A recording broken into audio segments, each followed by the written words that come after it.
नमस्कार मित्रांनो, स्वागत आहे माझ्या नवीन वर्षाच्या या पहिल्या ब्लॉगमध्ये।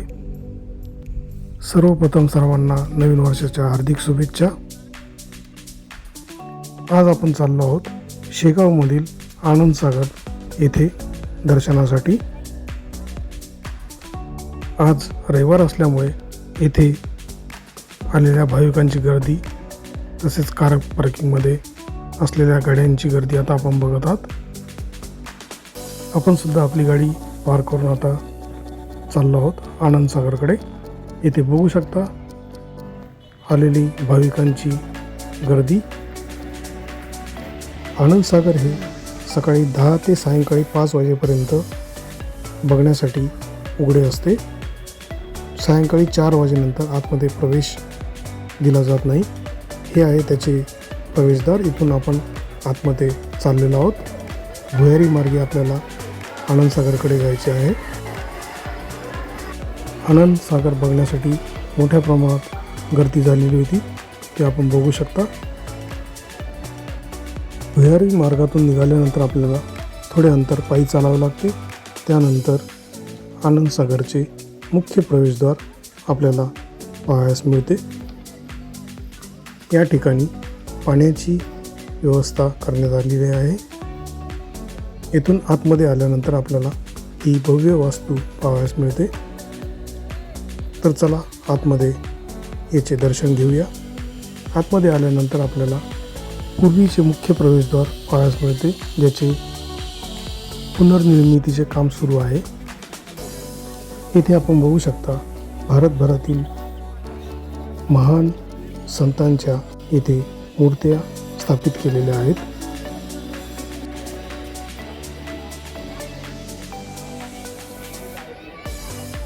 या जागेच्या मध्यभागी श्री संत गजानन महाराजांची मुख्य मूर्ती लावण्यात आलेली आहे, ती आता आपण बघत आहात। त्याच्याच बाजूला येथे धुनीसुद्धा पेटवलेली असते। इथे आल्यानंतर आपले मन प्रसन्न झाल्याशिवाय राहणार नाही। हा आहे तेथील पूर्ण परिसर जो आता आपण बघत आहात। येथे झालेली भाविकांची गर्दीसुद्धा आता आपण बघत आहात। मोठ्या प्रमाणात भाविक येथे दर्शनासाठी येत असतात।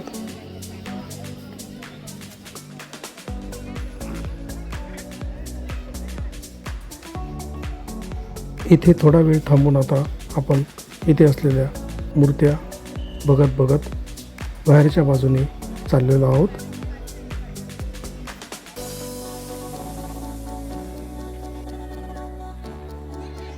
इथून दर्शन घेऊन आता आपण दुसऱ्या मंदिराकडे चाललेलो आहोत, जे आहे श्री साक्षी गणेश मंदिर। रस्त्याच्या आजूबाजूने नव्याने फरशी बसवण्याचे काम सुरू होते। तसेच इथे असलेले गार्डन आता आपण बघत आहात। आतमध्ये असलेली सुंदर अशी वास्तू। इथे असलेल्या गार्डनमध्ये प्रवेशबंदी आहे, त्यामुळे आपल्याला सर्व दर्शन बाहेरूनच घ्यावे लागते। समोर आपण बघू शकता साक्षी गणेश मंदिर व मागच्या बाजूला असलेली प्रवेशद्वारावरील मुख्य वास्तू। हे आहे साक्षी गणेश मंदिर। सुंदर असे कोरीवकाम यावर केलेले आहे। हा आहे त्याच्या आजूबाजूचा परिसर। येथे असलेल्या चप्पल स्टँडवर चप्पल ठेवून आता आपण चाललो आहोत आतमध्ये दर्शनासाठी। ही आहे आतील मूर्ती। दर्शन घेऊन आता आपण बाहेर निघालेलो आहोत। इथून आपण चाललो आहोत मागील बाजूला असलेल्या तलावाकडे। समोर आपण बघू शकता मोठ्या प्रमाणात येथे भाविकांनी गर्दी केलेली होती। समोर आपण बघत आहात ते आहेत येथील आध्यात्मिक केंद्र, ज्याचे आता सध्या काम सुरू आहे। काही दिवसानंतर हे आध्यात्मिक केंद्र सुरू होईल। हा पूर्वीचा झुलता पूल, त्याच्या बाजूला असलेला हा जाण्याचा मार्ग आपण बघू शकता। याचवर सुद्धा काम सुरू आहे, त्यामुळे येथे जाण्यास बंदी आहे. इथून तलावाच्या आजूबाजूला बसलेले पक्षी आपण बघू शकता. हा सुंदर असा तलावाचा परिसर बघून आता आपण वापस चाललेलो आहोत. शेगावमधील मंदिरासोबतच आनंदसागर हे आकर्षक केंद्र असल्यामुळे येथे मोठ्या प्रमाणात भक्तगण दर्शनासाठी येत असतात. आजूबाजूला असलेला सुंदर असा हा परिसर आता आपण बघत आहात.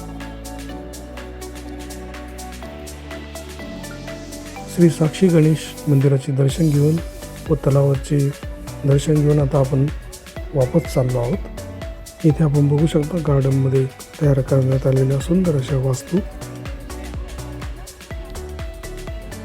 इथून आता आपण चाललो आहोत शिव मंदिराकडे.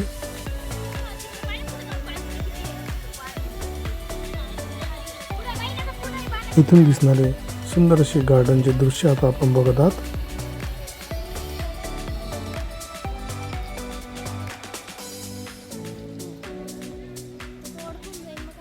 या रस्त्याने जाताना आपल्याला महादेवाची, नंदीची व पार्वतीची मूर्ती पाहावयास मिळते.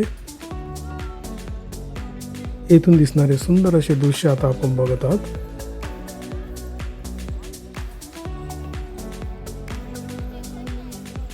या जागेवरून पूर्वी टॉय ट्रेन चालत होती. त्याचा हा ट्रॅक पुन्हा नव्याने तयार करण्यात आलेला आहे. काही दिवसातच हे सुरू होईल अशी शक्यता आहे. शिव मंदिराकडे जाणाऱ्या रस्त्याच्या आजूबाजूला सुंदर अशी झाडे लावण्यात आलेली आहेत. ती आता आपण बघत आहात. हे आहे पूर्वीचे प्रसादालय. याची सुद्धा डागडुजी करण्यात आलेली आहे. तसेच लवकरच इथे महाप्रसादाची सुद्धा व्यवस्था होईल असे वाटते. बघू शकता भव्य अशी इमारत इथे तयार करण्यात आलेली आहे.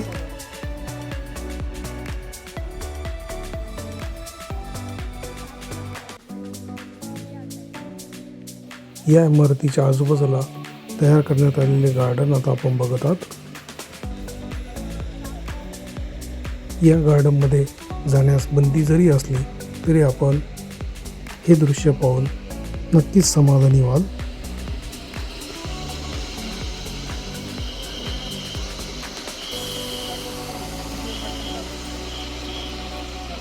या ठिकाणची हिरवळ बघून नक्कीच आपल्याला आपण वेगळ्या ठिकाणी आल्याचे भासते.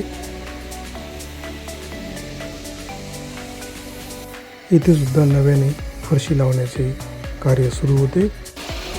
समोर आपण बघू शकता इथे पाण्याची व्यवस्था करण्यात आलेली आहे. समोर आपण बघत आहात हे आहे शिव मंदिर.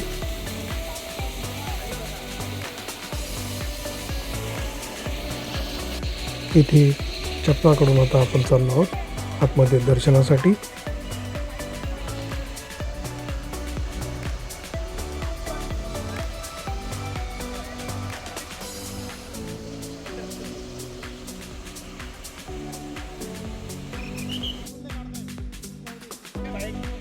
इथून आतमध्ये प्रवेश केल्यानंतर आपल्याला सुंदर अशी वास्तू येथे पाहावयास मिळते. मंदिराच्या समोर केलेले सुंदर असे गार्डन, तसेच या गार्डनमध्ये नंदीची मूर्ती तसेच समईची प्रतिकृती ठेवण्यात आलेली आहे.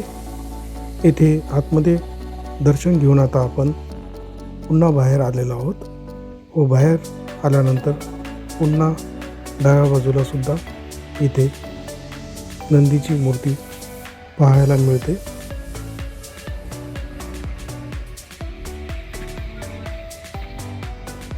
बाहेरून दिसणारे मंदिराचे सुंदर असे दृश्य आता आपण बघत आहात. तर मित्रांनो, या आनंदसागरमध्ये सध्या 3च ठिकाणं सुरू आहेत. ते एक म्हणजे श्री साक्षी गणेश मंदिर, दुसरे शिव मंदिर व मुख्य प्रवेशद्वारासमोर असलेले श्री संत गजानन महाराज व अन्य संतांची माहिती देणारे स्थान एवढेच सध्या उघडण्यात आलेले आहे.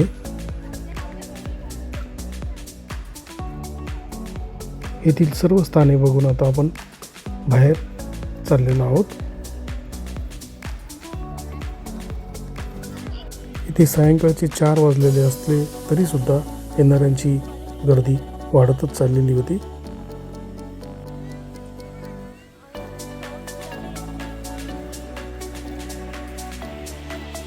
इथून आता आपण आनंदसागरमधून बाहेर पडत आहोत.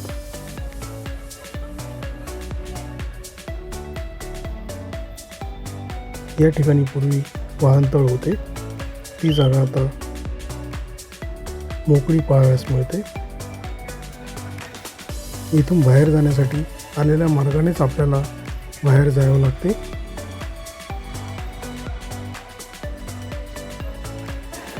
शेगावमधील आनंदसागर हा असा प्रकल्प आहे जो एवढा सुद्धा आत्ता उघडण्यात आलेला आहे. तो बघण्याचा आनंद वेगळा आहे. त्यामुळे येथे भक्तगण नक्की भेट देतात. जर आपण सुद्धा येथे शेगावला भेट देणार असाल तर आनंदसागरला येण्यास विसरू नका.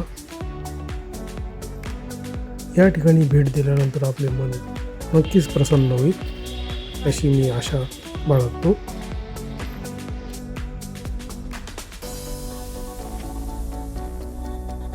तर मित्रांनो, आजच्या या ब्लॉगमध्ये एवढेच. व्हिडिओ आवडला असेल तर नक्कीच लाईक, शेअर आणि सबस्क्राईब करायला विसरू नका. धन्यवाद.